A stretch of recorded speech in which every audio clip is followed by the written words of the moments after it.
Welcome to the Agency Accelerator podcast. I am really excited to have my very first guest with us today, and that is Sally Alexander, who is currently the Client Services Director for Ambleglow, but soon to become the Managing Director. Accelerate your agency's profitable growth with tools, tips, and value-added interviews with your host, agency owner and coach, Rob DaCosta. Now, Ambleglow is an education-focused marketing agency, and I was particularly interested to have Ambleglow on this podcast because they've gone through a transition over the last couple of years. So I wanted to invite Sally on to share her journey with you, talk about some of the key learnings and some of the marketing strategies they've put in place in order to engage with this audience, because I know some of you will be either wanting to niche your agencies or being forced to change the focus. And I think Sally has some great insights to share with us. So Sally, welcome aboard. Would you want to start off by just giving us a little bit of background about yourself? Morning, Rob. Thank you very much for inviting me onto your very first podcast. All sorts of trends come and go, as I'm sure some of your listeners will have done within the marketing space. Indeed, yeah. Our specialism is education. So we work with currently around 600 schools clients. Those schools could be anything from the local primary school around the corner right the way up to sort of the really well-known top-tier independents. The majority of the work that we do for our schools is recruitment marketing. So it's quite a small niche area. So that could involve anything from external teacher recruitment advertising. So a school may need a science teacher and wants to go into the TES, which is our one of our biggest suppliers. And the TES is the Times Education Supplement, just for anyone that doesn't know that. Yeah, Times Educational Supplement. So we do a lot of work with them. We also look at candidate journeys. We look at employer communications. So how can schools really make sure that they are selling themselves to candidates? As I'm sure most of your listeners will know, there is a huge shortage of teachers at the moment. A teacher crisis is something that all of the headlines say. And there really is one. I mean, one of the latest statistics shows that there's probably as many teachers leaving the profession as there are coming in. And with the government not meeting their teacher training targets, it's a really tough market. So we're here to really make sure that they appeal to as many teachers as possible through good marketing. Yeah. So tell me what's changed in your marketplace over the last couple of years that has led you to kind of consider offering a more broader full marketing service to that audience? Well, I think when it comes to recruitment marketing, there is now lots of competition. Education especially has always been fairly traditional when it comes to where they place their advertising. So Times Educational Supplement is a big player in the market. But we are finding that there's lots more players coming in. So you've got the likes of Indeed, you've got the likes of Google for Jobs, you've got Facebook. So I think there is a lot more competition now. And I think people are getting a lot smarter as to how to use recruitment marketing to their advantage. And unfortunately for businesses like us, sometimes that means that it's easier just to do it yourself. There isn't the need or the desire to always want to involve an agency. Yeah. Technology has meant it's a lot easier for people just to go online, put a listing on Indeed. They don't necessarily need the help from an agency, and certainly strategic help, maybe that they would have done, say, 10 years ago. There's been a big shift in print as well. So obviously print was really, really popular 10, 15 years ago, certainly when I first started. And it's very, very unusual now to find a client that actually really wants to actively go into print with their recruitment advertising. So we really needed to look at the business as a whole and say, okay, well, with this information and with the changing marketplace, where do we fit into this? Where's our place in this? So I think it really was looking at going back to basics and looking at the business plan and saying, okay, well, what do we need to do? We know that recruitment marketing, while there is still an appetite for it, I think to grow, to have a business solely reliant on that, I think would be problematic. So we certainly wanted to look at other areas. There was a discussion as to whether we branch into other areas aside from education. We do have a small list of commercial clients that we also look after, but we know so much about education, it just seems really stupid to just turn our backs on that. We've invested in it for so long that we really wanted to make sure that education was something that we still did. But we did look at how we could broaden our base. So rather than just looking after purely recruitment marketing, we've looked at other areas that we can grow into the business. So for example, we're now got quite a healthy straight schools marketing business. So that will be people that are marketers within schools, which is a new trend, how they actually market to pupils. So it's pupil attraction. So that is another string to our bow, as well as businesses that sell into schools. The commercial sector that sell into schools. So that could be school uniform suppliers, it could be sporting equipment. So we've really sort of embraced education, but looked at how we can really grow our marketplace just to ensure that the business remains positive. Yep. Okay, so let's just take a slight sort of time out there, because I just wanted to sort of sing the praise of the decisions that Ambleglow made, and also highlight the value of being a niched agency, because when you're a niched agency, you can show up as the expert. You obviously intimately understand your audience and what makes them tick and what pains they have that your services can solve. And I think Ambleglow is a good example of understanding that their niche is education, and yet when they want to broaden out, they haven't abandoned education. They've just kind of taken a sort of a lateral step and said, okay, we've traditionally sold advertising recruitment, now we're going to look at what other marketing services we can sell into that audience, rather than just abandoning them. And I think a lot of us suffer from sort of shiny new object syndrome, where we feel like the other man's grass is greener and it looks easier to make money somewhere else. But the truth of it is that it's very rarely true. So, Sally, do you just want to talk about the other services that you're now offering that you weren't offering? I think you've got sort of 5 or 6 core service areas now. Yeah, absolutely. So the core services we offer, still recruitment marketing. We're still experts in there. So we certainly wouldn't want to throw the baby out with the bathwater. But we're now looking at social media, we're looking at digital marketing, we're looking at print and design. And what's really growing for us is actually marketing strategy. So that might be that we go in and do an audit on their current strategy and really give them ideas of where they can improve. So those products have been brilliant because they can be accessible across the board. So not only for our schools clients, but also commercial clients that are looking to sell into education. We feel that we've got a much more well-rounded product inventory now that appeals to all those target markets. Yeah, and I just wanted to sort of emphasise the point that for you, one of the drivers for this change was the way that the recruitment advertising model was changing, that was pushing the prices down. Like you said, there were more competitors. Schools felt they could do it themselves. So if you didn't make the decisions that you have made a couple of years ago, you would probably find your revenues and profits shrinking. Is that a fair observation? Recruitment marketing sector itself it is shrinking, and I think one of the things that we've been instrumental in is making sure that we are always thinking ahead of the curve. I think where agencies struggle is that they rely on doing the same things day in, day out, and actually sometimes you have to be brave. You do have to look at what you've been doing and actually say it's not working anymore. And a really good example of that is having a telemarketing department, and we had a sort of 4 to 5 strong telemarketing department that would speak to our schools. And while in its infancy it worked really, really well and we did pick up a lot of business, I think certainly in the last 18 months it was proving harder and harder to get business through telemarketing. Certainly I think within education they don't like to be sold to, and certainly not by telephone.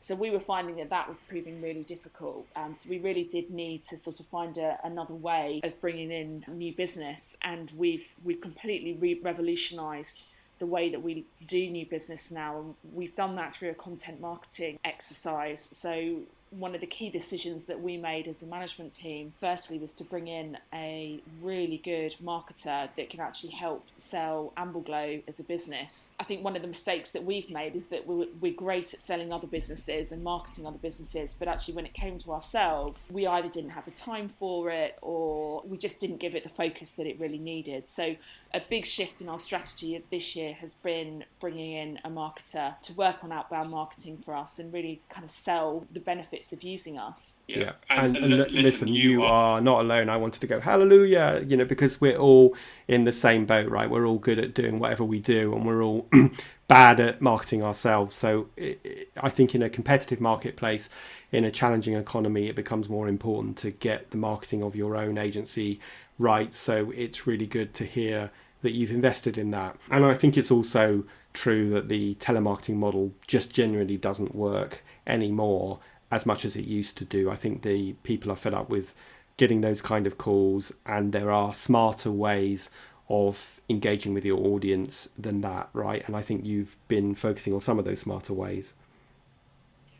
I think a couple of key things that we've really taken away from this year. This has been a real instrumental year for us of kind of laying the groundwork for our future. So we've done lots of things this year to aid our new business strategy. I think a couple of the key learnings that we've taken this year is have a really good marketer. If you can afford to bring someone in-house to sell you as a business, I think it's a really smart strategy to take. Looking at your customer personas, who are you selling to? Create customer personas, really work out who your target market is, and helping to refine that really makes your proposition a lot stronger. The other tip I would also give is potentially, if you can afford it, is to look at a customer relationship system, so a CRM, where you can hold all your data, and even better if it works integrated with being able to send out marketing campaigns to that. So those are 3 things that we've done this year that really have improved our success rate with our new strategy. Fantastic. Yeah, so I think it's really important that we all know our numbers, and we don't just blindly do things because that's what we've done before, but we actually look at our numbers and refine our campaigns based on the results that we're getting back, so that we can improve on our results, or certainly maintain the levels of results we've been getting. If you were to take a step back and look at some of the key learnings, both good and the bad and the ugly of that journey that you've been on, can you share any thoughts with us about tips that you would give? I know you gave 3 really good tips just now, but what things do you think you've got wrong in this journey to get from where you were to where you are now? I think you really have to have management buy-in. I think you have to bring everybody on the journey with you. I think if you've got anybody that is not on that journey, it does make that sale a lot more difficult. So I was really clear to make sure that everybody from the juniors right the way up to the owner of the company understood where we were going and why we were changing our business model. And that was through having a really strong business plan, talking everybody through the business plan, not just the management team. I made sure that everybody understood it, everybody had a chance to ask questions, and really just to make sure that everybody was on board with it. I think it's really difficult to make changes when you don't have everybody on board, and I think it has to be everyone, literally from the receptionist right the way through to the owner or the MD. So that would be my first tip. I think the second tip would be try things. This is all about learning, and actually sometimes you get things wrong. It's just the name of the game, unfortunately, but you learn so much from it. So one of the things that I really learned this year was about hiring really good people. So we initially brought in a marketing manager who just wasn't the right fit for us, and actually that meant that when this person left, that we actually had 3 or 4 months of no activity, which obviously was to the detriment of the business. So I think hiring the right people for the job is really important as well. And by that, I mean that they understand who you are, what you do, but also they get on with the team and they're happy to muck in. I think marketing a company is all about people mucking in and actually doing the job. We're a small agency. We don't have lots and lots of suppliers to do the work for us. We have to do it ourselves. So I think hiring someone that understands that and really just wants to get stuck in for the benefit of the business, it really, really helps. Yeah, good call, good points. And what's the year ahead looking like for Ambleglow? What plans have you got on the horizon for next year? Plans. I was looking at our marketing list and our business plan only last week, and we've got tons of things to do, but fortunately they're all really positive things. We laid a lot of the groundwork this year through having the CRM. We also had a brand new website. A lot of the feedback that we got from our website was that it didn't really say who we were or what we did. It wasn't really that clear, so we've really improved that this year. So I think next year is really going to be consolidation for us, and it's really sort of hopefully seeing the fruits of our labour come together. We really want to ramp up our outbound content, so we are making efforts on that.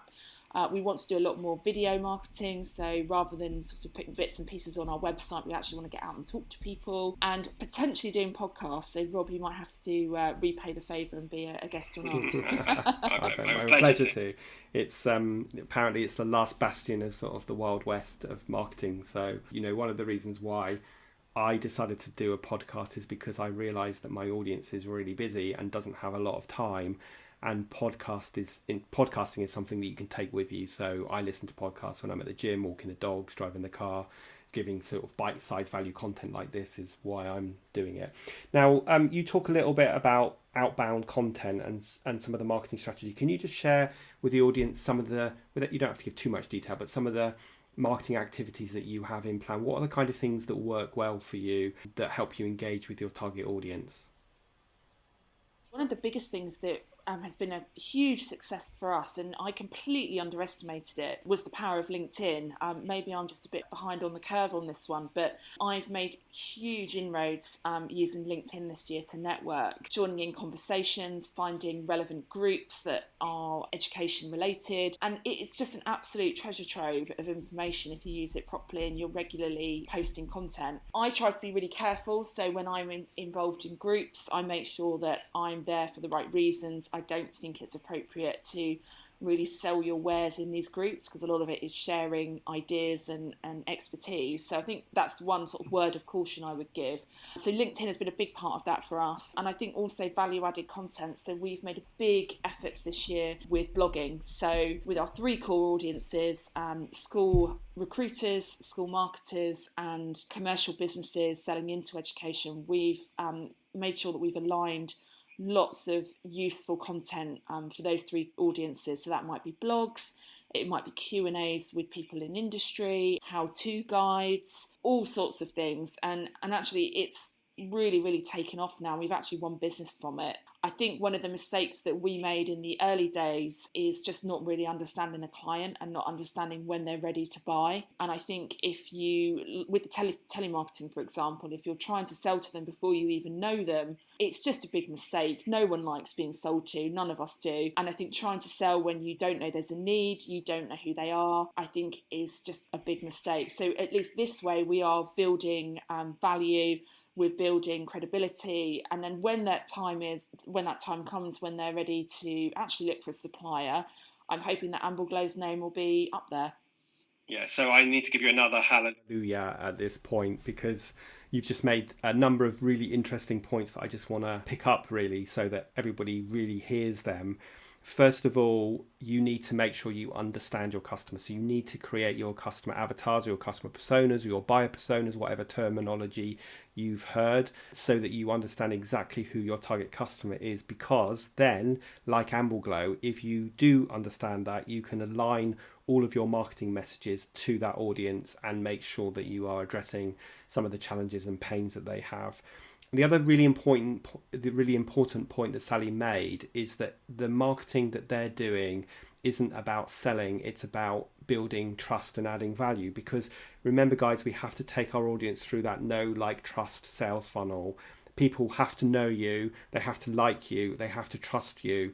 And when they know, like, and trust you, they will buy from you. But if you haven't taken your audience through that and you're just cold calling, then they don't know you from Adam. So even if they did have a need for your service, it's very unlikely they would buy because they don't know who you are.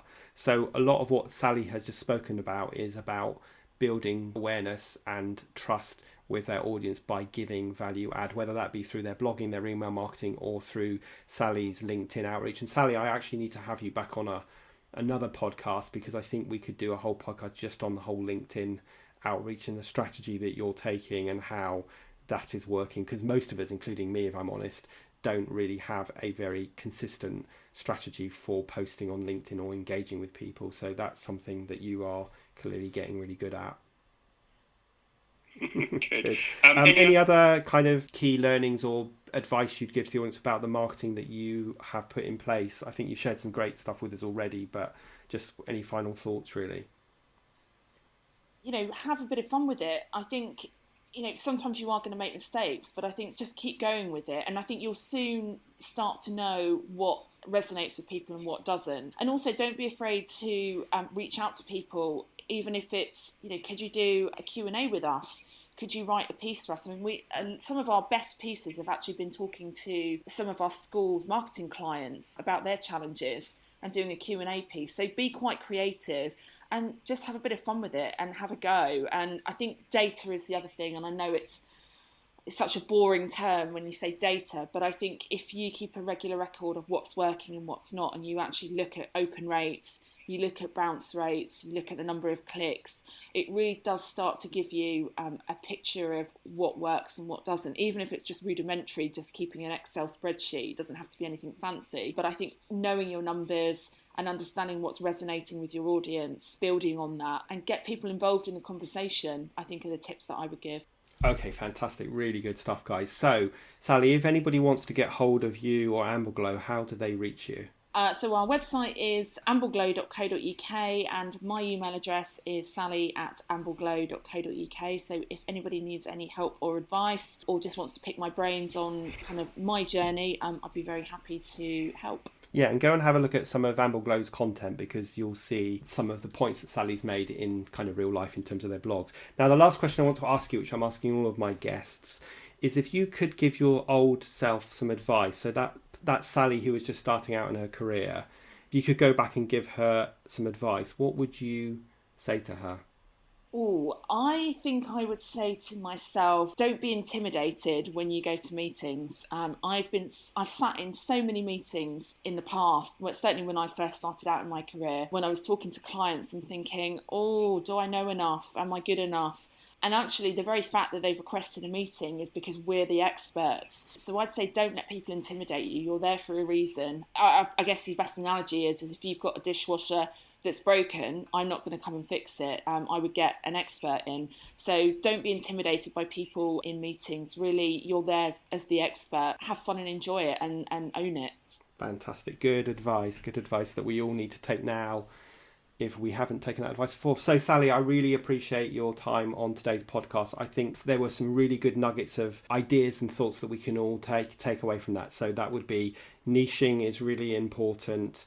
Understand who your target customer is, build know, like, trust with them by giving value added content, hire great people, and keep checking the data so that you can amend and evolve things as you go. So guys, make sure you are implementing those ideas. And Sally, I will definitely schedule you to come back so we can talk about LinkedIn or some other topics further in the future. So there you have it, some really insightful and practical steps that you can start using in your agency right away, which is the goal for me with these interviews and podcasts. I don't just want you to hear from inspirational people, I want you to have actionable steps. So for me, the 5 key takeaways from this conversation with Sally were as follows. Firstly, make sure you're in control of your own destiny, so external market factors don't have a major impact on you. And if, like Ambleglow, you need to zag when everyone else is zigging, then be prepared to do so, but just do it in a strategic way. Don't get distracted by new shiny object syndrome. That's not what we're talking about here. Secondly, hire the best people you can afford. Ones that will not only be competent to do the job that you need them to do, but also culturally fit in with your agency. And this is true even if you're just using freelance or virtual staff. Number 3 is that it's vital to get the marketing of your agency right. You might be good at marketing for your clients, but you also need to practice what you preach, which I know is a challenge for a lot of us. So make sure you're creating a solid marketing plan that you consistently focus on delivering. Find the activities and platforms that are really going to work for you, just like Sally described how she is strategically using LinkedIn. Number 4 is know your target customer. If you have clarity around your niche, like Ambleglow does with the education sector, then it becomes much easier to define your ideal customer avatar or persona and map your services onto their pain points. It also enables you to show up like an expert and therefore charge higher fees. Now, this is a really big topic, one that I am really passionate about and one that I'm definitely going to be talking about in future podcasts. So look out for that on niching. And lastly, number 5 is keep exploring new and more efficient ways of doing things. Don't just rely on the same old ways that you've always done. Otherwise, you run the risk of getting left behind. So that's my 5 kind of summary points. I hope you've really enjoyed listening to Sally as much as I enjoyed interviewing her. Next month, I'm going to be talking about the value of building your mailing list. This is a really, really important topic, and how to go about doing it. And I will also be talking with CEO, PPC specialist and coach, David Mills from the PPC Machine. Until then, if you want to learn more about niching, I've included a link to a great freebie you can grab hold of, so check that out in the show notes.